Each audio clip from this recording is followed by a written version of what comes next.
एक बार एक वैज्ञानिक ने एक टिड्डे को पकड़ा और उसे अपनी आवाज पर छलांग लगाना सिखाया। वो टिड्डे से कहता कि कूदो, और वह आवाज सुनकर जोर से छलांग लगाता। और वो वैज्ञानिक था तो प्रयोग करना तो बनता ही था। उसने टिड्डे की छलांग पर प्रयोग किया।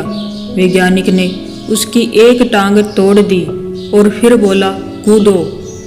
अब टिड्डे की छलांग की दूरी कम हो गई। वैज्ञानिक ने अब उसकी दूसरी टांग भी तोड़ दी और फिर बोला, कूदो। फिर क्या होना था, टिड्डे की छलांग और कम हो गई। फिर उसने उसकी तीसरी टांग भी तोड़ दी, फिर छलांग की दूरी और कम हो गई। एक एक करके बेचारे टिड्डे की सारी टांग तोड़ दी गई। अब आखिरी टांग टूटने पर जब उसे कहा गया कूदो, तो वो हिल भी नहीं पाया। अब वैज्ञानिक ने अपना निष्कर्ष अपनी डायरी में लिखा। जानते हो उसने क्या लिखा? जब टिड्डे की एक टांग तोड़ी गई तो वो थोड़ा बहरा हो गया।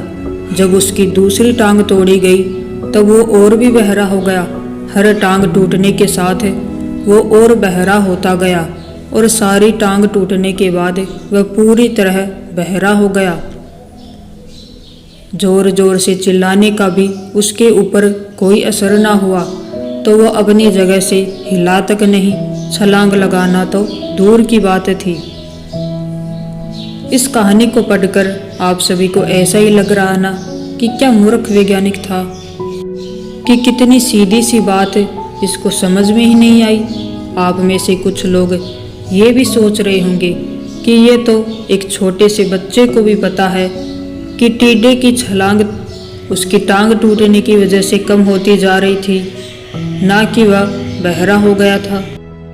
दोस्तों, हम सभी जीवन में कई बार ऐसे ही मूर्ख बन जाते हैं। कई बार जीवन में दो घटनाएं एक साथ ऐसी घटती हैं कि उनका एक दूसरे से कोई संबंध नहीं होता, फिर भी हमें ऐसा लगता है कि कोई गहरा संबंध है।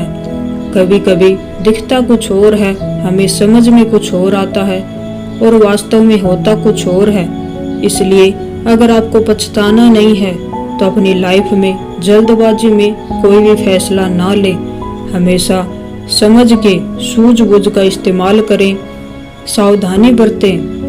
तो अगर आपको ये छोटी सी मोटिवेशनल कहानी अच्छी लगी हो तो वीडियो को लाइक कीजिएगा और चैनल को सब्सक्राइब कीजिएगा। मिलते हैं ऐसी ही कहानियों के साथ, तब तक के लिए राधे राधे।